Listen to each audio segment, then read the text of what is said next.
Well, hello again to all the boys and girls out there in YouTube land watching. Georgia Beer Reviews back at you today with another one. And what I'm looking at is a beer from Stoneface Brewing Company out of Newington, New Hampshire. This is Long Story. Um, this beer, and there is a long story on the label here. I'm going to kind of summarize everything. This beer clocks in at 7.8% alcohol. This is a wild ale. This is a 16.9 ounce bottle. So, Long Story is a Foeder aged sour red. And it says it began like many of our mixed culture projects, aging 1 year in oak with our house culture. From there, it rested for an additional 7 months in Tomcat gin barrels, picking up complex botanicals and a firm layer of oak. Bottle conditioned for many, many months. This beer will age beautifully over the seasons and will only develop further in the bottle. Store upright and refrigerated for 24 hours or optimal drinking enjoyment. And you can see maybe the bottom of the bottle there has a lot of like yeasty goodness. I think that's why they say store it upright. So let's go ahead and get into this thing. I will say that Stoneface does some really good wild ales. Unfortunately, the only time I ever get any of their beers is when I go to the brewery. The distribution around here is not great. I think I've seen some of their IPAs, but all of this stuff, all of the bottles, I only ever see them at the brewery. Okay. So the appearance, kind of an amber color, a little hazy. Doesn't look, yeah, it looks different on camera than it does to the naked eye, but it's kind of like a hazy amber color. The head was very fizzy, like a soda pop, and pretty much died down almost immediately. Oh, smells funky. Sour. Peach. Some berries. Definitely some tart fruit notes on the aroma.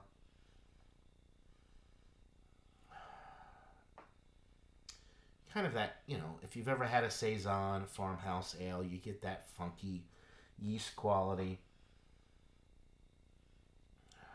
Some bready notes. Maybe a little bit of oak from the barrel aging. Definitely smells a little bit more on the acidic side for sure. Kind of like a full-on sour type ale, which with a wild ale, that's what you can expect with the yeast and everything. Everything goes a little crazy. Smells absolutely delightful, though. I think if you like this style, I mean, just based off of the aromas that I'm getting, it's we're in for a treat here for sure. Nice fruity notes, a lot of funk, a lot of like kind of malty, bready type notes in that barrel. It smells like it's going to be a winner, so without further ado, let's get into this brew. Cheers, guys. Oh, yeah. Super funky. Fruity. It's hard to kind of pick out specific fruits. If at least for me, my palate is not as refined when it comes to some of these wild ales, these sours. Like the sour component, kind of you definitely detect that, but as far as like being able to pick out individual fruit notes, kind of difficult. Um, I would say some definite kind of like a tart berry in there, maybe a raspberry, um, maybe even a little bit of strawberry. Um, it's really enjoyable. Nice spready malt character in the middle of the sip. Like sourdough bread, that funky vibes from the malt character. Definitely a little bit of that farmhouse style kind of earthiness, and like, some people describe it as horse blanket or hay, maybe a little hay in there. Um, really nice, really nice. Definitely drinks below 7.8%. It's super smooth and easy drinking. I would say light to low medium body, crisp finish, medium carbonation. Really an enjoyable beer. Some of the oak is coming through as well. It does have like a woody quality from the barrels. Nothing that screams gin, um, but a nice kind of oakiness to the body and to the middle of the sip and finish.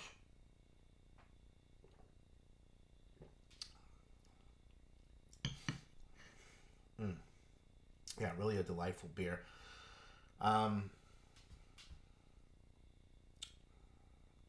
yeah, this is like a 96 out of 100. This is a solid A product. Um, if you don't like funky, kind of tart, sour beers, obviously stay away from this. But I'm assuming you're not going to buy a wild ale like this at $14 a bottle unless you kind of know what you're getting yourself into. Most people that are going to be buying this here have an idea of what to expect from a wild ale, and it definitely delivers. There is some stuff. It's not going to show up on camera, but there is all kinds of yeasty, funky stuff in the bottle there. Yeah, there you go. Just from pouring it. So I see why they say to keep this one upright, but I'm gonna kind of swirl it around and get a little bit of that stuff in the glass and make it a little more funky. But I'm drinking it how they prescribe. It's very clear. I didn't get much of the sediment in the beer. But yeah, 96 out of 100 for Long Story Wild Ale from Stoneface Brewing Company. If you're ever in Newington, New Hampshire, pick up a bottle. I would say it's well worth it if you like wild ales. But a solid A product for sure. Uh, yeah, buy it, try it, let me know what you think in the comments below. If you hit up the brewery, that'll do for this beer review. Hope everybody out there is having a wonderful day, and until next time, cheers.